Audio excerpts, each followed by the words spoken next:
Hi everyone, my name is Jakub Mazurek and I've always been intrigued by skills and training in virtual reality. With students often struggling to gain enough practical experience in stagecraft and theatre production, the Royal Conservatoire of Scotland identified an interesting research gap that immediately caught my attention. The challenge was to design a demo version of a training tool that would be functional and useful for students.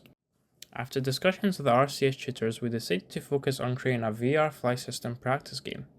Fly systems can be difficult to teach since they are frequently in use during ongoing productions, leaving little time for students to practice.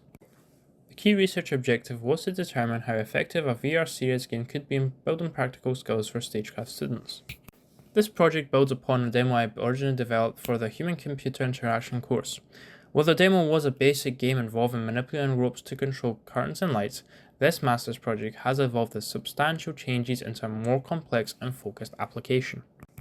The game is designed for the MetaQuest 2 with hand tracking support. My research involved an in-depth review of the studies on VR, VR for training, hand tracking, and VR for stagecraft. One of the main findings was that VR training tool can be effective. It does require a careful balance between interaction, feedback, and immersion. Graphics alone don't drive immersion. Instead, how the user interacts with the environment and the feedback they receive plays a critical role. During the development, I visited the RCS, talked to tutors and students, and gathered numerous references. Although I received a photogrammetry scan of the Athenian feature, the model was much too large for the game. I ended up recreating the entire model in textures, achieving an 87% reduction in polygons and an 86% reduction in verticals, making it much more optimized for the VR. With the demo project simply hiding and not hiding the cartoons, I wanted to play with interactivity as this would increase the immersion and therefore potential learning. So I wrote the script called the Cartoon Mover. This would allow the interactivity in which the cartoon moves down on the z-axis when the user makes touch with the object. When there is no interaction, it detects this and begins to return to the initial contact that was saved at the start. To prevent the bar from moving, you must use the brake lever, which would be linked to the Cartoon Mover script. The handle lever interaction aids in implementation of the frozen state and stops the coroutines, causing the bars to pause and resume when the lever is interacted with. For testing, I recruited 6 participants, 4 students and 2 tutors, through posters and recommendations from the RCS tutors. The participants were exposed to 3 different training approaches: first, using the VR, second, a live demonstration by a trained technician, and third, a video tutorial. The research involved both observational and a questionnaire using the Likert scale. The results were encouraging. Most participants had engaged with the VR in a realistic way, mimicking real-world actions. They found the experience engaging and easy to navigate with a notable recall of what they learned.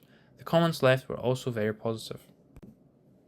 Overall, the feedback was positive, with participants expressing interest in further using the tool to practice their skills.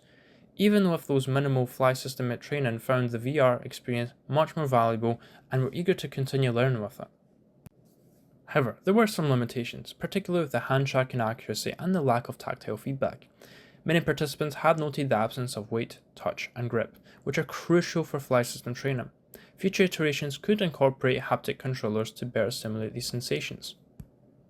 For future implementations, adding an indication of the rope going up or down would be useful. For example, in the real world, there are tapes wrapped around each of the ropes. This allows the user to see how far the rope is going.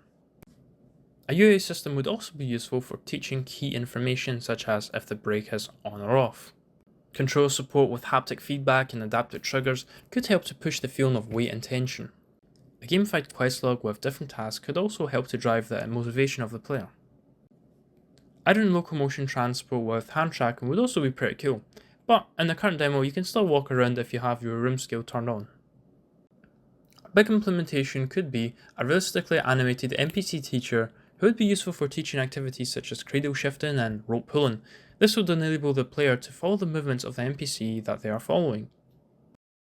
The study highlights the strong potential for immersive virtual reality in stagecraft and theatre production training, offering an effective solution to where the real-world access is limited. However, there is still much to be explored in the field. Therefore, collaboration between educational institutions and researchers is essential to advance the VR applications and address research gaps just like this one.